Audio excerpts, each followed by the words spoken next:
დღეს უკვე ვისაუბრეთ სამეცნიერო კვლევების აუცილებლობაზე მედიცინაში, რასაც უდიდეს მნიშვნელობას ანიჭებენ საქართველოს უნივერსიტეტში. ჯანმრთელობის მეცნიერების სკოლის საზოგადოებრივი ჯანმრთელობის სადოქტორო პროგრამის ფარგლებში სამეცნიერო კვლევების ჩატარება დოქტორანტურაში სწავლის პროცესის განუყოფელი ნაწილია, რადგან სწორედ კვლევის შედეგები იძლევა მეცნიერულ მტკიცებულებებს.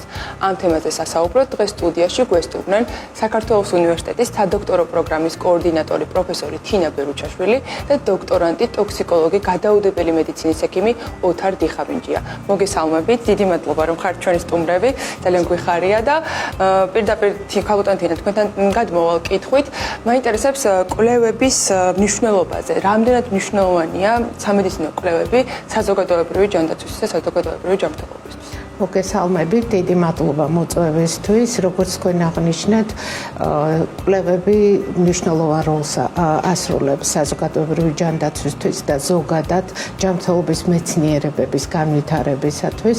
სწორედ კვლევების ხელშეწყობა არის საქართველოს უნივერსიტეტის ჯანდაცვის მეცნიერებების სკოლის პრიორიტეტი და ზოგადად რა არის კვლევა, რატომ არის აუცილებელი სამეცნიერო კვლევის ჩატარება. სამეცნიერო კვლევა ეს არის კარგად ორგანიზებული მეთოდოლოგიური პროცესი, რომელიც ქმნის მტკიცებულებებს განვითარებისთვის და ახალი გადაწყვეტილებების მისაღებად.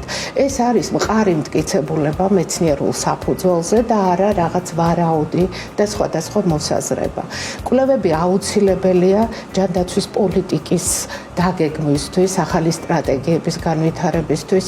კვლევები გვაძლევს საშუალებას შესწავლილი იქნას მოსახლეობის ჯანმრთელობა, ასევე ის ფაქტორები, რომელიც მოსახლეობის ჯანმრთელობაზე ახდენს გავლენას, სწორედ ამიტომ არის მნიშვნელოვანი საზოგადოებრივი ჯანმრთელობისთვის კვლევების ჩატარება, რადგან მოგეხსენებათ, რომ საზოგადოებრივი ჯანმრთელობა განიხილავს პოპულაციის ჯანმრთელობას და არა ერთი კონკრეტული ინდივიდის ჯანმრთელობას და კვლევები, მტკიცებულებები, მიგნებები ხელს უწყობს საზოგადოებრივი ჯანდაცვის მიმართულებით ახალი პროგრამების დანერგვას პრევენციაში, სკრინინგში, ასევე ჯანდაცვის რესურსების სწორად გამოყენებას, რაც მნიშვნელოვან საფუძველს ქმნის მოსახლეობის ჯანმრთელობის გაუმჯობესებისა და კეთილდღეობისთვის. რამდენად ხშირია მოწამვლა საქართველოში და თქვენ პრაქტიკაში, რამდენად ხშირად აწყდებით ამ პრობლემებს? პირველ რიგში დიდი მადლობა მოწვევისთვის და შესაძლებლობისთვის, რომ ჩვენი პატარა გამოცდილების შესახებ გესაუბროთ.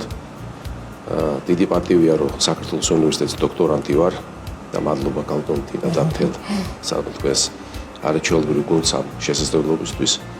შეეხება მწვავე-მოწამვლების ეპიდემიოლოგიას, საკმაოდ გავრცელებული არის და აი ამ მწვავე-მოწამვლებში კიდევ არის მნიშვნელოვანი ესეთი საშიში მწვავე-მოწამვლები, რომლებიც დიდ პრობლემას ქმნის საზოგადოებრივი ჯანდაცვის თვალსაზრისით. სწორედ ამას ემსახურება ჩემი სადოქტორო კვლევა, რომ შევქმნათ ერთიანი დიდი სურათი თუ რა მოწამვლები არის ყველაზე ხშირად საქართველოში გავრცელებული. მე როგორც კლინიცისტი, რა თქმა უნდა, ვახდენ ამ პაციენტების მკურნალობას, ხოლო მომავლისთვის ასევე ამ კვლევის ფარგლებში ყველაზე მნიშვნელოვანი რაც იქნება, რომ გამოვყოფთ ყველაზე გახშირებულ კვლევებს და შემდეგ ვიზრუნოთ მათ პრევენციაზე. ახსენეთ, რომ საქართველოში ყველაზე ხშირი მიზეზსაც იკვლევთ მოწამვლის და უნდა კითხოთ, რამდენი ადამიანის მოკვლევა შეძალით ამ დროის განმავლობაში და რა არის ეს მიზეზი საქართველოში ყველაზე ხშირად გავრცელებული მიზეზი მოწამვლის? დიახ. მე ამ ეტაპზე კვლევას ვატარებ რამდენიმე ჰოსპიტალში, რომ მთლიანად მოვიცვა საქართველოს ტერიტორია და გეოგრაფიული, ესე ვთქვათ, ყველა არეალი. აქედან გამომდინარე, დაახლოებით 200-ზე მეტი პაციენტი უკვე გასინჯული მყავს და ეს კვლევები დამუშავებული არის და სამწუხაროდ უნდა ითქვას, რომ ნარკოტიკული საშუალებებით მწვავე-მოწამვლა კვლავ პირველ ადგილზე რჩება.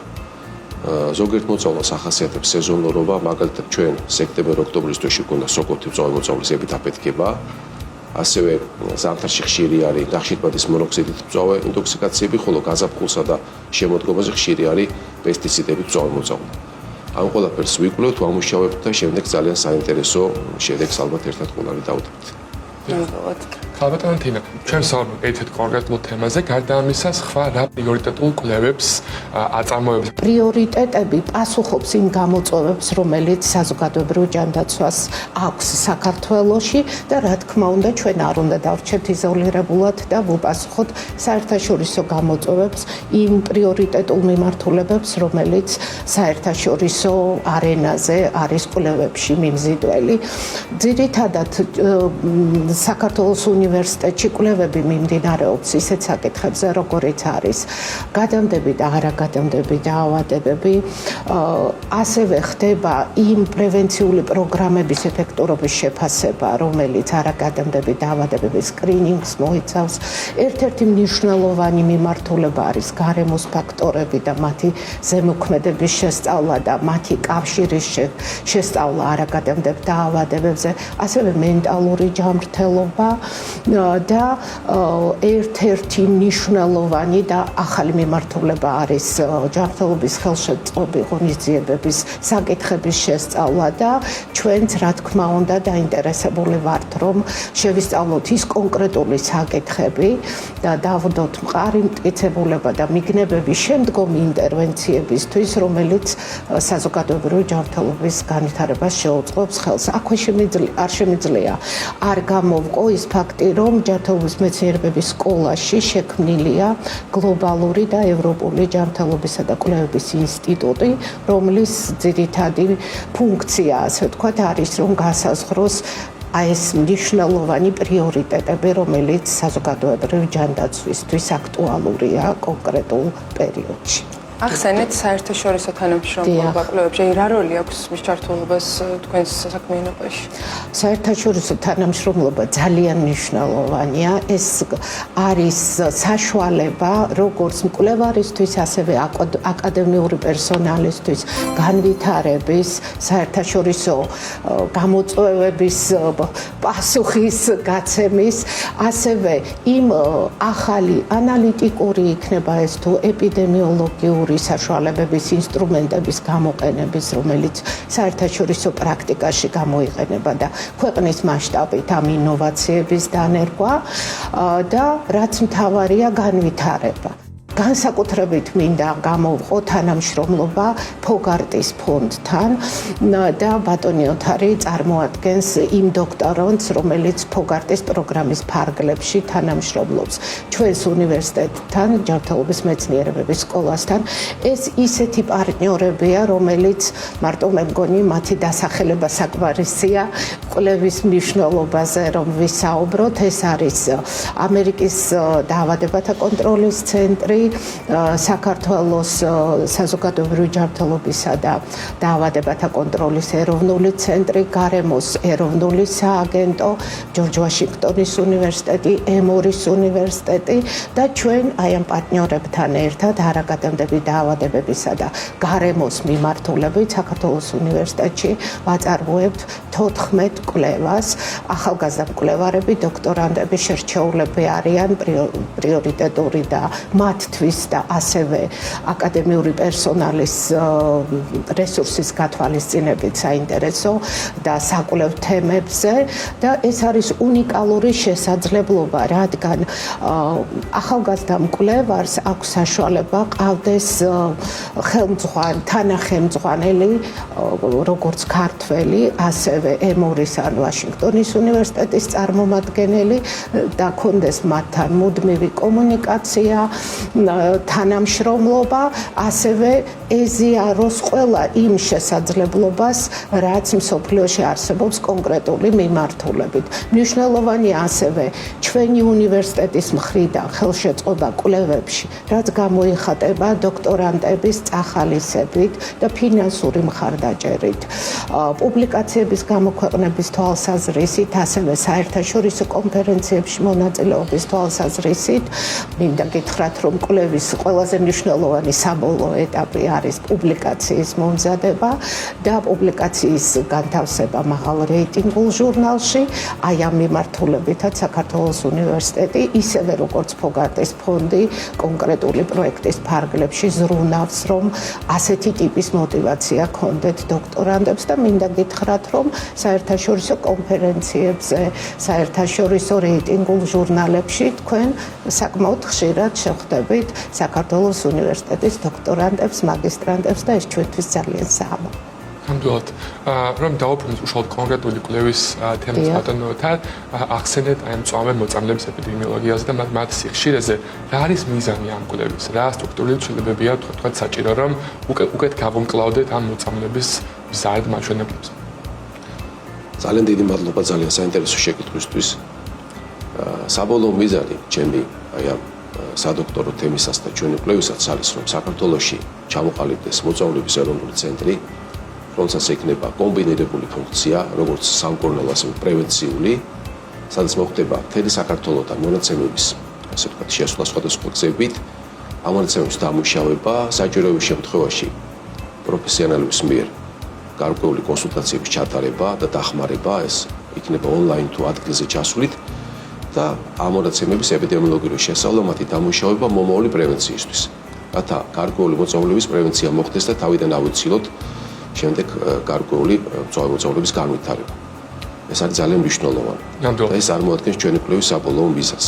საბატონო, ახსენეთ მნიშვნელობაზე საერთაშორისო დახმარების, სამეცნიერო კვლევების წარმართვის დროს. ბატონოთა, როგორც ვიცით, თქვენი კვლევა ასევე ემორის კლინიკის მიერ რამ გამოიწვია ინტერესი და რა ტიპის გვერდში დგომენ ნახეთ მათგან. ალბათ მათინამ ძალიან დეტალურად ისაუბრა ჩვენ საერთაშორისო პარტნიორებზე და მათ როლზე, თუ რამდენად ღირებულ დახმარებას გვიწევენ.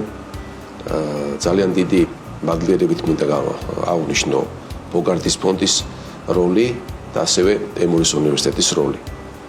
ფოგარტის ფონდი უშუალოდ მონაწილეობს ჩვენი კვლევის აი ამ დაფინანსებაში და ხელს უწყობს მის საბოლოოდ წარმატებით დასრულებას, ხოლო რაც შეეხება ემორის უნივერსიტეტს, მე მქონდა პატივი, რომ 1 წლის წინ ატლანტაში წავსულიყავი და ერთწლიანი გადამზადების პროგრამა გამევლო კლინიკურ ტოქსიკოლოგიაში. მოგეხსენებათ, რომ ჩემი მეორე სპეციალობა ასევე არის კლინიკური ტოქსიკოლოგია, რომელიც ძალიან დამეხმარა უშუალოდ აი ამ კვლევის პროცესის სწორად წარმართვაში ერთის მხრივ და მეორეს მხრივ ჩემი კლინიკური ცოდნა გაღრმავდა ბევრად, შევიძინე ძალიან მაღალი დონის გამოცდილება და შეგვიძლია თამამად ვთქვათ, რომ დღეს ქვეყანა, რომელიც შეიძლება განვიხილოთ ეტალონად აი ამ მოწამლების მკურნალობის პრევენციის და მენეჯმენტის თვალსაზრისით ნამდვილად არის ამერიკის შეერთებული შტატები, ასევე ხაზგასმით უნდა აღინიშნოს, რომ ემორის უნივერსიტეტის დაფინანსებით და დახმარებით სრულად უსასყიდლოდ გადმომეცა სპეციალური სტატისტიკურ მონაცემთა დამუშავების პროგრამა, რომელსაც ქვია REDCAP-ი, რომელიც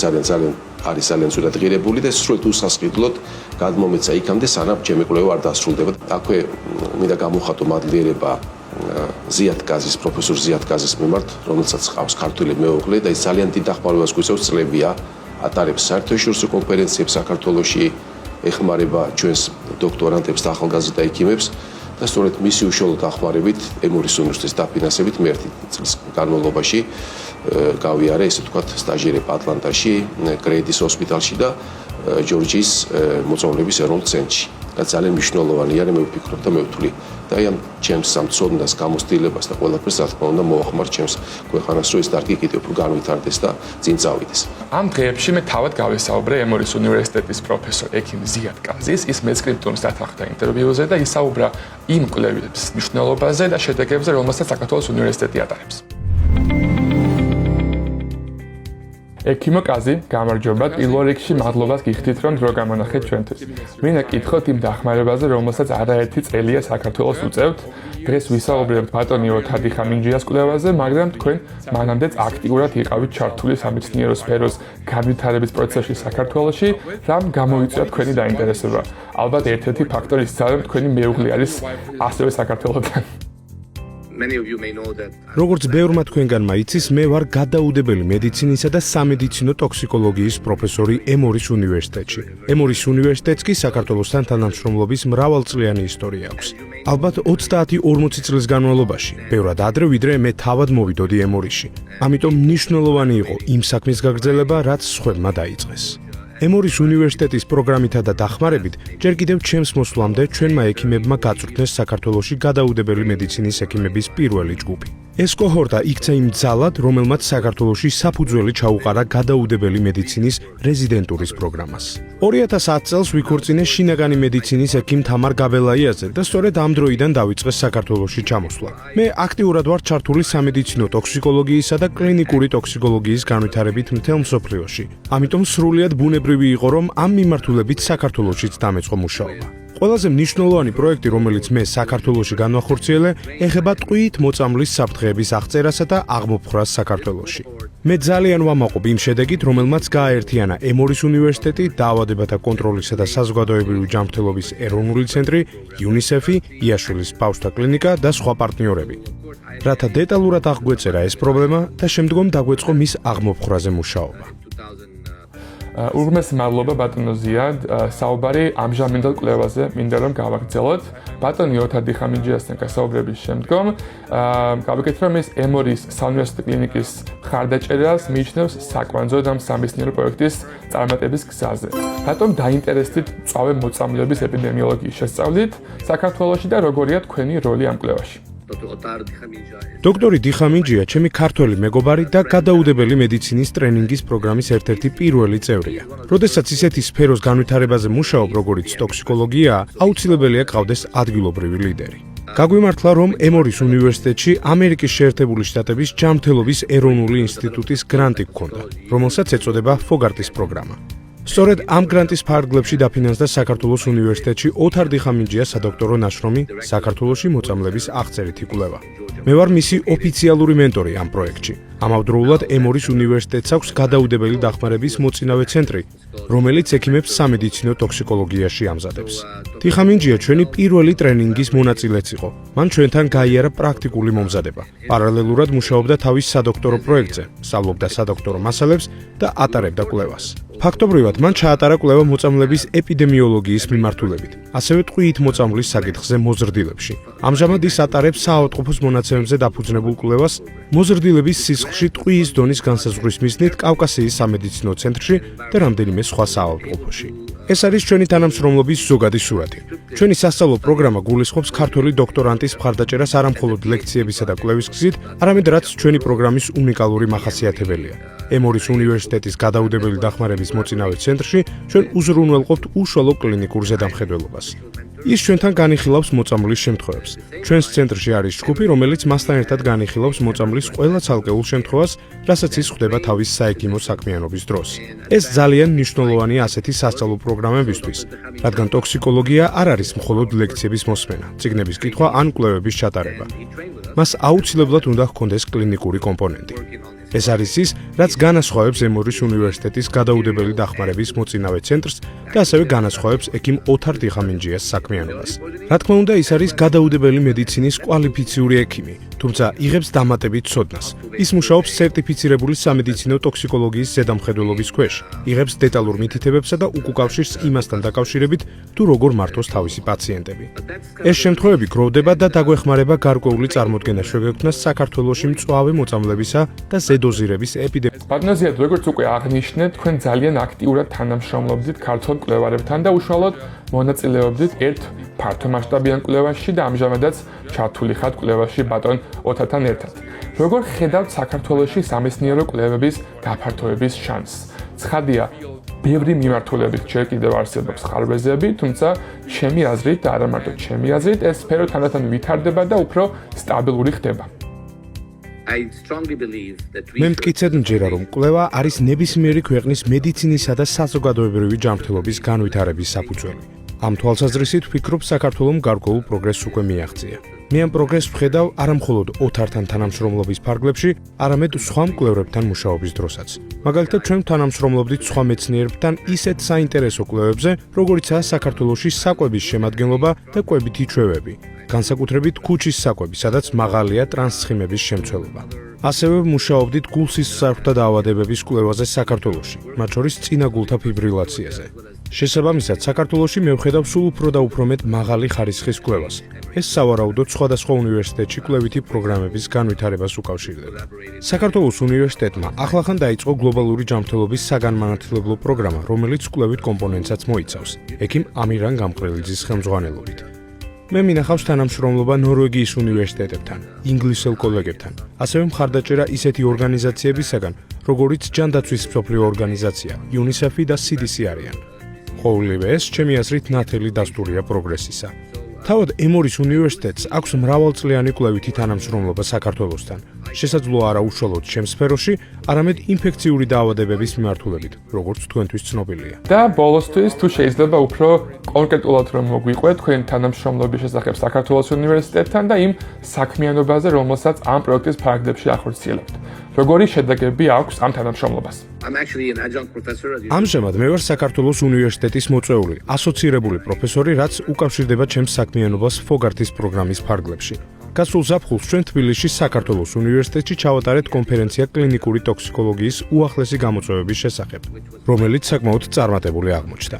მე ვფიქრობ, რომ საერთაშორისო თანამშრომლობა ორივე მხარისთვის ღირებულია, როგორც მასპინძელი ქვეყნისთვის, საქართველოსთვის, ასევე პარტნიორებისთვის, როგორიცაა ემორის უნივერსიტეტი. ჩვენ ამას კარგად ვაცნობიერებთ შეერთებული შტატების აკადემიურ სისტემაში. სწორედ ამიტომ ემორის უნივერსიტეტი ინვესტირებას ახორციელებს ამ მეგობრობასა და გრძელვადიან თანამშრომლობაში. რა თქმა უნდა, აუცილებელია ფინანსური მხარდაჭერა და ამ რესურსების სწორად გამოყენება კვლევების ჩასატარებლად. ვიმედოვნებ, რომ მომავალში შეერთებული შტატები და საქართველო უფრო გააღრმავებენ თანამშრომლობას და განხორციელდება სულ უფრო მეტი ერთობლივი კვლევა, სადაც ორივე მხრიდან მეტი ნიჭიერი მეცნიერი ჩაერთვება. პირადად მე ერთგული ვარ საქართველოსი, არა მხოლოდ ჩემი საქმიანობის გამო, არამედ ჩემი ოჯახის გამოც და მოუთმენლად ველი შესაძლებლობას, რომ ემორის უნივერსიტეტიდან კიდევ უფრო მეტი კოლეგა ჩავრთო ამ ურთიერთობაში. სხვათა შორის 2026 წლის 17 და 18 ივლისს მე კვლავ ვითანამშრომლებ დოქტორ ოთარ დიხამინჯიასთან და სხვა გადაუდებელი მედიცინის ექიმებთან ერთად. ჩვენ საქართველოს გადაუდებელი მედიცინის ექიმთა ასოციაციასთან და კენ ვოლკერის საერთაშორისო უნივერსიტეტთან ერთად საქართველოში ჩავატარებთ საერთაშორისო კონფერენციას გადაუდებელი მედიცინისა და კლინიკური ფსიქოლოგიის მიმართულებით. ეს შეიძლება ითქვას ექსკლუზიური ინფორმაციაა, რადგან ჯერ ოფიციალურად არც გამოგვიცხადებია. კონფერენციაში მონაწილეობას მიიღებენ პროფესორები ემორის უნივერსიტეტიდან, საქართველოდან, სომხეთიდან, შეერთებული შტატებიდან, ლიბანიდან და მსოფლიოს სხვა ქვეყნებიდან. გაიმართება ერთობლივი კონგრესი Frontiers in Advanced Emergency Care-ისა და Mediterranean Academy of Emergency Medicine-ის ფარგლებში. კონფერენცია გაგრძელდება 2 დღის განმავლობაში, 2 პარალელური ტრეკით და მოიცავს როგორც გადაუდებელ მედიცინას, ისე კლინიკურ ფსიქოლოგიას. მოუთმენლად ველი კვლავ შეხვედრას და გიწევთ კონფერენციაზე დასასწრებად. შესაძლოა თქვენც მოამზადოთ მცირე რეპორტაჟი და გააშუქოთ იქ მიმდინარე აქტივობები. კიდევ ერთხელ გმადლობთ ბატონ ლევან მოწვევისთვის. დიდი სიამოვნება იყო საქართველოში ჩვენს მეგობრებთან, ოჯახის წევრებთან და კოლეგებთან დაკავშირება. მე მჯერა, რომ საქართველო არის ულამაზესი ქვეყანა. უზარმაზარი პოტენციალით, გამორჩეული ბუნებით, ხალხითა და ტრადიციებით. ვიმედოვნებ, რომ ამ საგანძურს საქართველოს უფრო და უფრო მეტ ადამიანს გაუზიარებთ მთელ მსოფლიოში. უღრმესი მადლობა სტუმრობისთვის, ძალიან საინტერესო იყო.